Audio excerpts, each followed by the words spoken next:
Hello health champions. Today I want to talk about what you have to do and what you have to know when the coronavirus gets worse. Coming right up.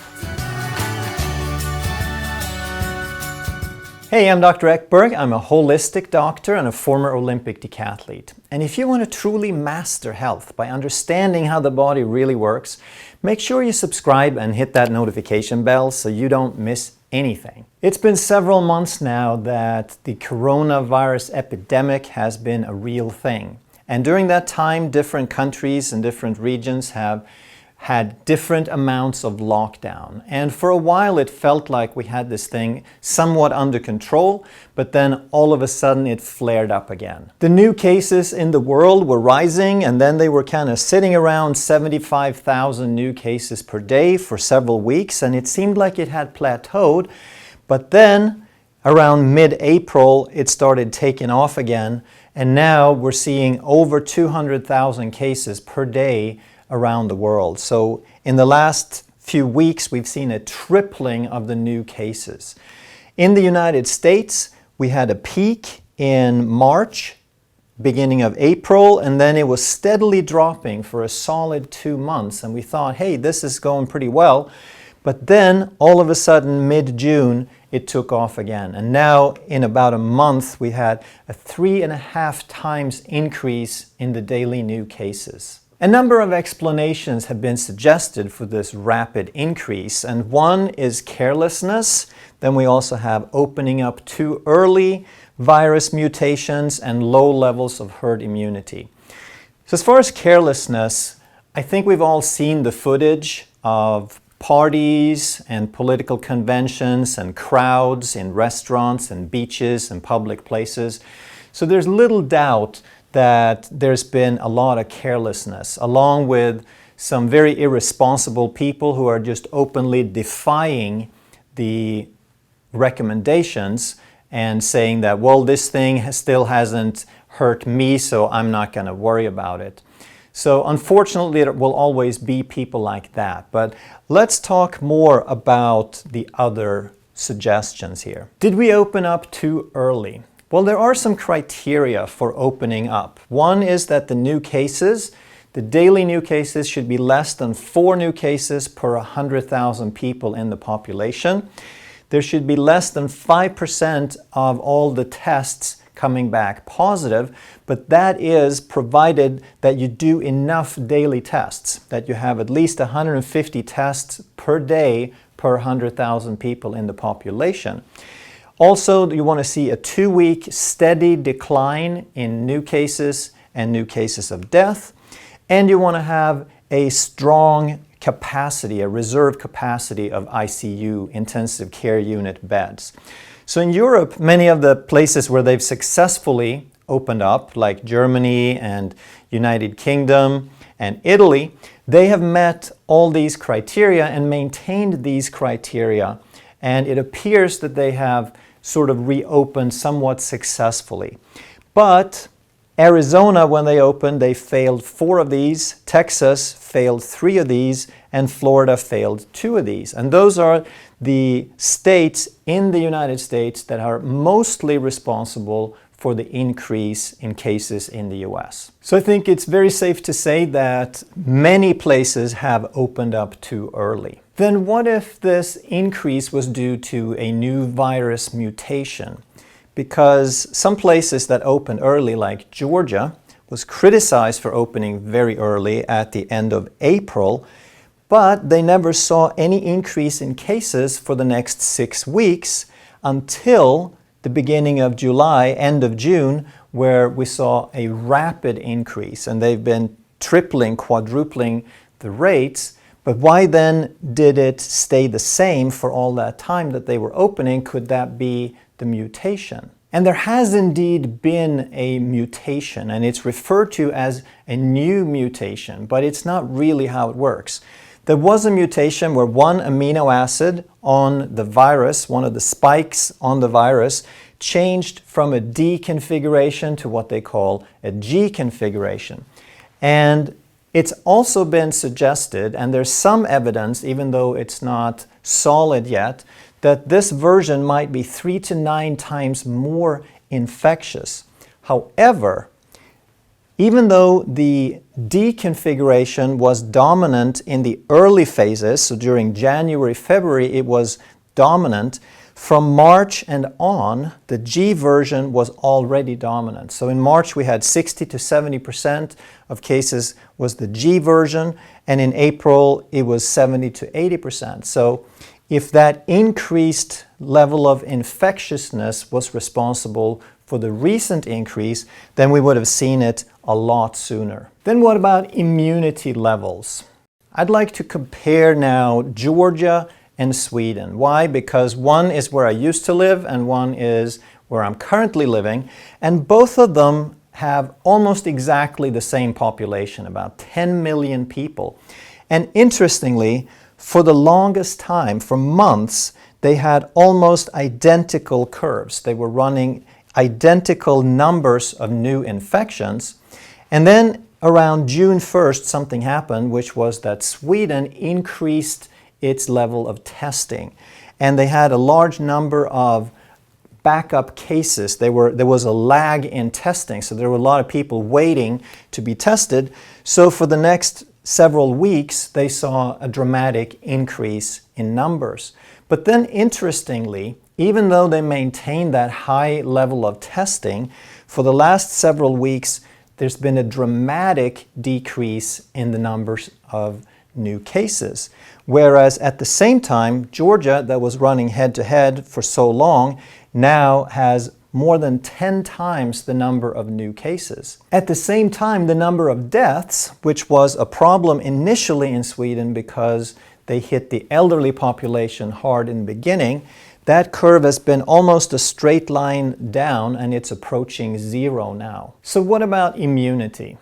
Well, up to this point, almost all the talk of immunity has involved antibodies. And the thinking has been that once you get the virus and you fight off the virus, your body develops antibodies, and these antibodies fit on the virus and tag the virus, and you can fight it off and kill it. So they've thought that as long as you have antibodies, then you have some level of immunity. The problem has been that the levels of antibodies and the consistency of the findings have been very shoddy. That in some people you can find antibodies up to 8 weeks, in some people a little bit longer, but in some mild infections there are no detectable levels of antibodies at all. And this has made people question whether we can have any lasting immunity toward coronavirus at all. And the official position has been very conservative, and they've said that we have no idea, we can't promise, we can't guarantee at all that there will be any lasting immunity. Well, there's some really good news on that front lately, because there is a second level of immunity that is called T cells.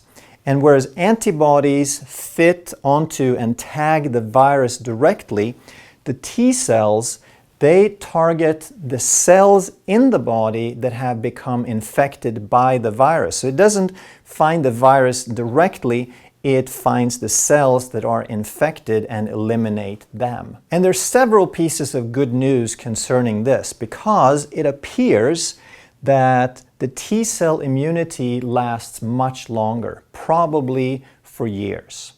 And again, they don't know for sure what level of immunity is provided by antibodies or T cells, but it does seem like the T cells provide a longer immunity. The problem is that it's much harder to test for T cell immunity.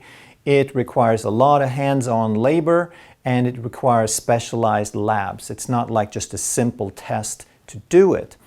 But in Sweden, where they did a study of 200 people, they found that 20% of those people had the antibodies, but twice as many people had the T cell immunity.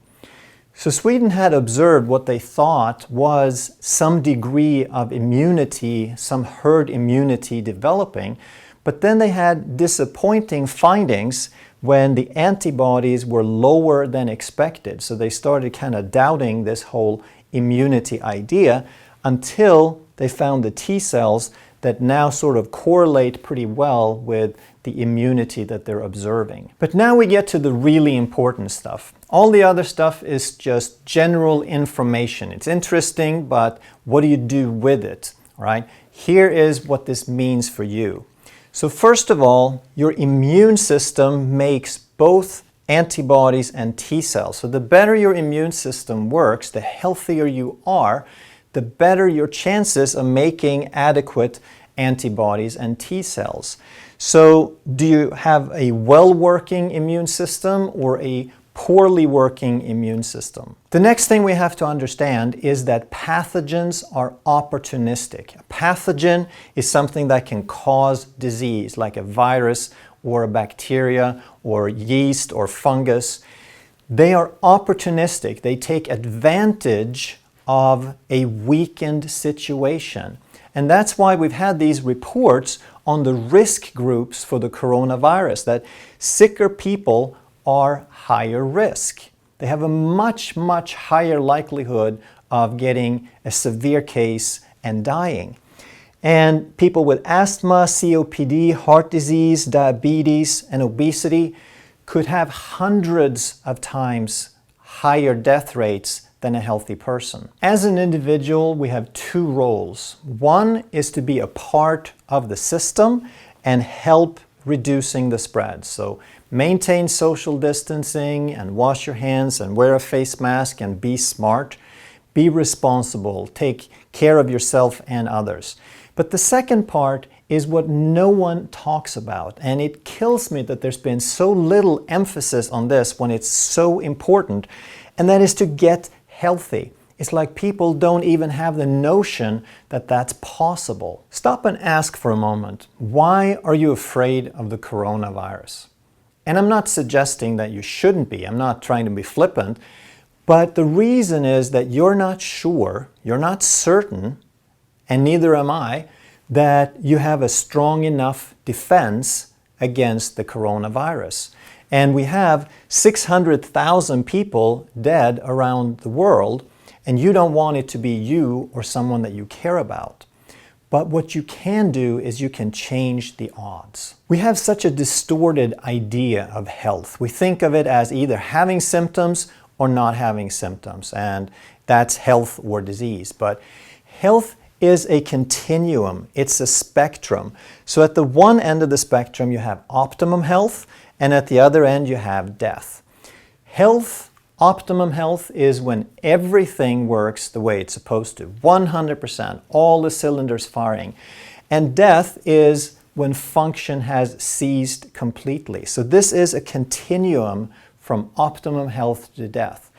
And if you're at the upper end, then you have great health and great immunity. If you're at the lower end, then you have poor health and poor immunity. And everyone in between, which is probably some 80% of the population, have varying levels of health and immunity. Here's what we also have to understand. Statistics never apply to the individual case. So we could describe a situation and say that the death rate is so many percent, but there is a spread. And if you live, then your death rate was 0. If you died, your death rate was 100%.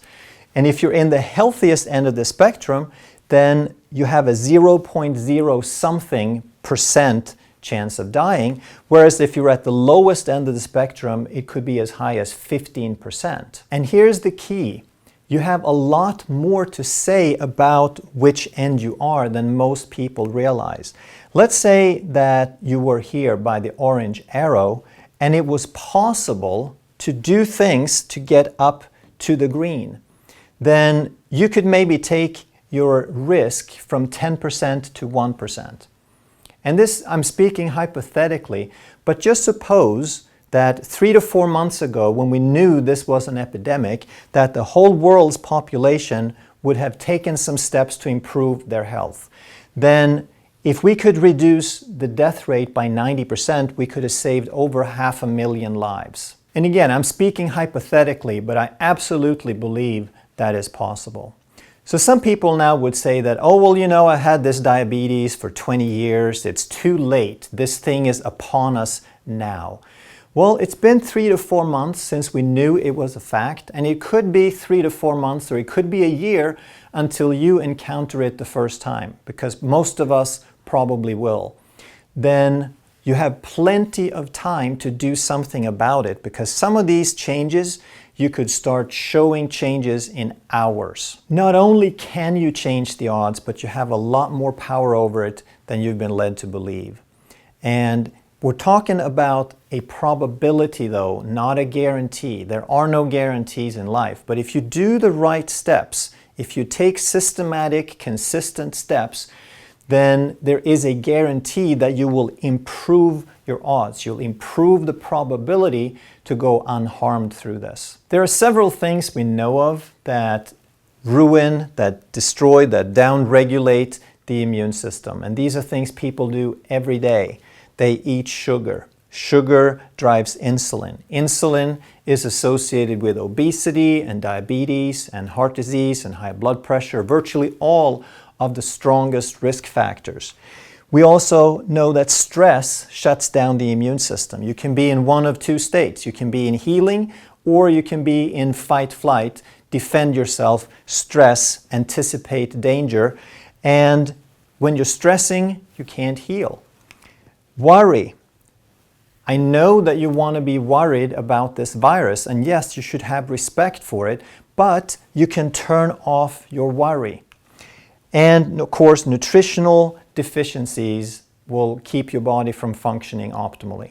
So if you're still doing these things, then figure out how to stop, because it could be the difference between life and death. Likewise, there are things that improve your immune system, that upregulate immunity, that increase the beneficial genetic expression.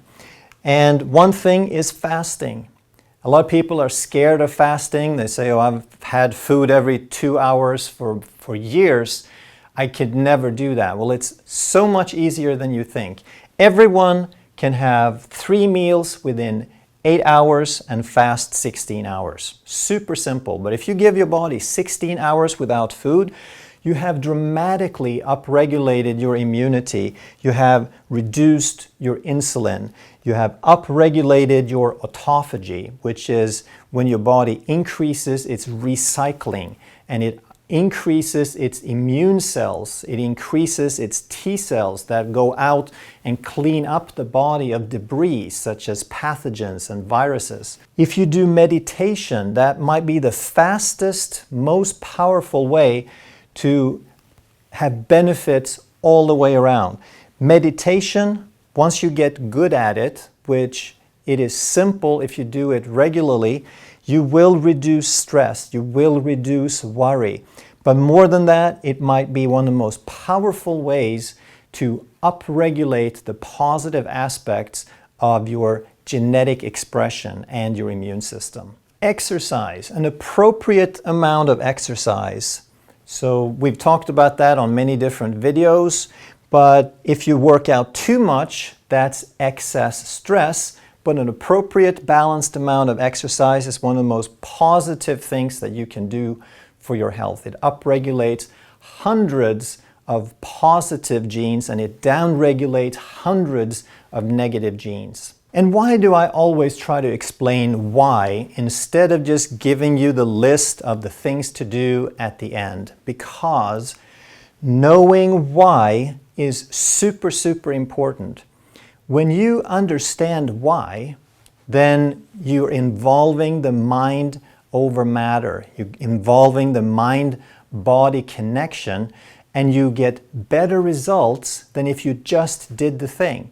So if you cut out sugar, that's good, but understanding why and cutting out sugar is better.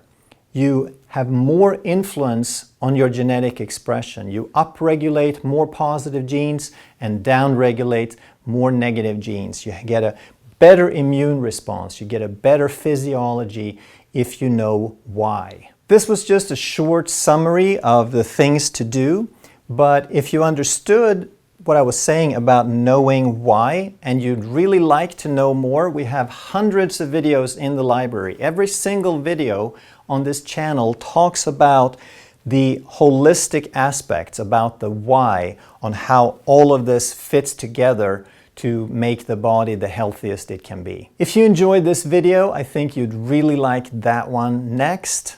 Thank you so much for watching. I'll see you next time.